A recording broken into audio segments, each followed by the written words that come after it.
I think it's a very, very important one. Yes. And again, I will relate it back to when we look at the root of a thing, which I think is an excellent way to undertake this process. With the liminal, its root is a word limen, meaning threshold. Yes. And the liminal experience is when one is, in a certain sense, on both sides of a threshold. In other words, it is the blurring again of these partitions that we like to believe exist between self and other, between present and past.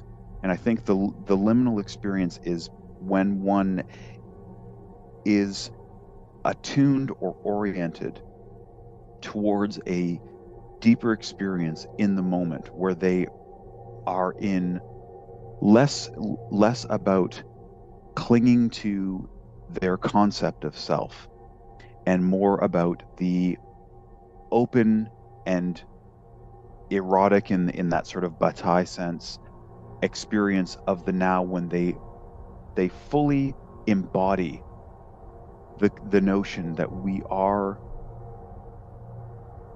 in a moment in complete uh, harmony with the ancient. It is when the ancient erupts in the present. I believe that this is an important aspect of the liminal moment, where what Austin Spare would refer to as the atavisms that we carry are realized, are expressed, are felt. And what this does is one is overcome by that which is ordinarily latent. The notion of, let's say, the ancestral dead, just as an example. If we want to believe in or at least entertain the notion of the dead having some sort of resonant influence or presence in the modern world, it's safe to say that if this were true, the majority of the time it's a very ambient, almost imperceptible presence. And that's because the modern world is structured in such a way that it serves other purposes, so it drowns out these ancient, very subtle forms. But when one enters and actively cultivates an environment and orients themselves towards these things that are ordinarily subtle, suddenly they become more palpable. This is where one is on both sides of that threshold.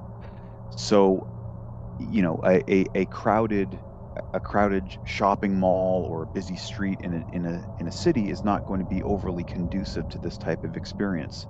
However, if you mentioned being at your cottage, I'm sure that sense of presence, that sense of being almost out of time is much more palpable on those evenings when it's yourself and the wilderness, and it is not an environment that has been completely constructed to suit one's wants or needs, but is really that wilderness. It is that sort of open terrain.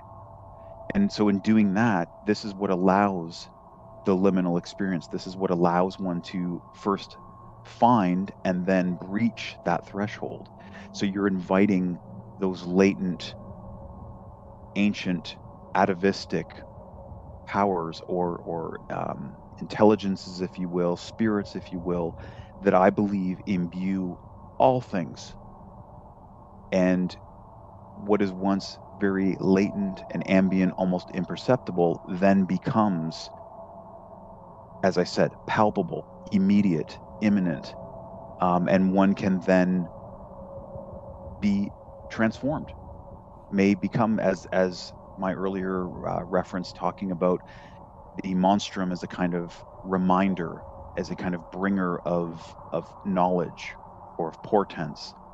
This is how these types of experiences occur, and it's not about transcending or fully escaping one realm and immersing oneself in another.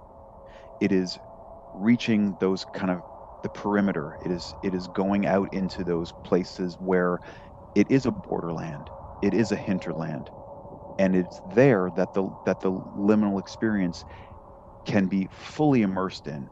And I think that is, once one encounters that, provided that this is what one is seeking in their own spiritual path or their own life, it becomes a greater and greater force in one's own life.